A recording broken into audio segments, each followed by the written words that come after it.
Hey YouTube, this is Logan with Hideaway Homestead, and I'm coming to you today with a tree rescue video. What do I mean by tree rescue? Here we have a little mimosa tree. Let's see, your scientific name, we'll have to read this one because I'm not, let's see, it's Albizia julibrisson. Julibrisson, yeah. Albizia julibrisson. So had to look up the scientific name just to be sure that I was going to pronounce it right. But this tree is a really awesome tree. It is a pioneer species, which just means that when you have areas that have been deforested or sides of roads, just places where there are not any trees, these trees will come in and they fix nitrogen, which means they take nitrogen from the air and put it into the ground. They produce a really awesome pink tropical looking flower that really attracts hummingbirds. But back here in my woods, I have a couple of these trees that were part of the pioneer group that took over after a logging incident here, and they grew up with the pines and they grew extremely tall, so they were able to survive. They've got just a very narrow crown, but these are really sun-loving species, so a lot of these little trees are not going to make it back here, just because they're not able to survive. So that's why I say tree rescue. I'm going to come in and take these trees and put them somewhere where they can grow and be in the sun. Uh, One of the other reasons that I'm wanting to rescue these trees is because they coppice and pollard really well. There's another one right over there. And they're an excellent fodder species. Let's see here.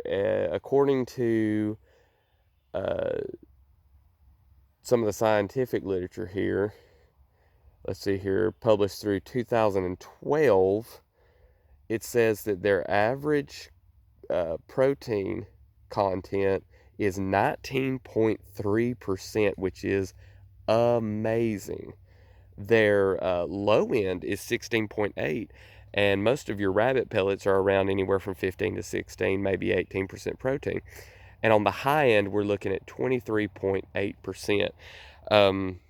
That just depends on the season. A lot of times in spring, I think for most trees, it's always going to be a higher protein content. So I really want to get some of these to coppice and pollard to be able to feed to my rabbits. I've looked at pictures of the wood online. May do some hobby-like cuts for people who want to just work with unusual woods. But yeah, they're all throughout this little area because there's a big one. They produce a seed pod. Oh, there's one right there that's actually making it.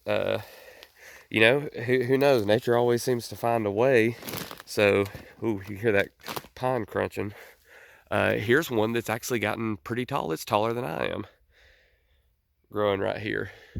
But it's very unlikely that it'll survive. So, I want to try to get as many of these trees out as I can and get them into a sunny area and start to coppice and pollard them. I'm hoping that the rabbits take really well to it. I'm assuming they will, just because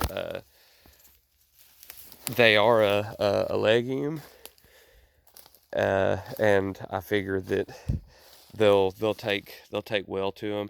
They've got tiny little leaflets, so as far as storing them up for leaf hay for the wintertime, it would be, for me, kind of labor intensive. I like to try to save the broadleaf plants like mulberry for winter feed, just because they have bigger leaves, and stripping those tiny leaves of like willows or these mimosas would be kind of tedious. You'd have to store them just kind of with the stems too, which would be all right. I mean, it's not a bad thing, but those are really tiny little leaflets. You can see my finger here, tiny leaflets. But if you have any questions about this tree or anything you'd like to add, leave it down in the comments section.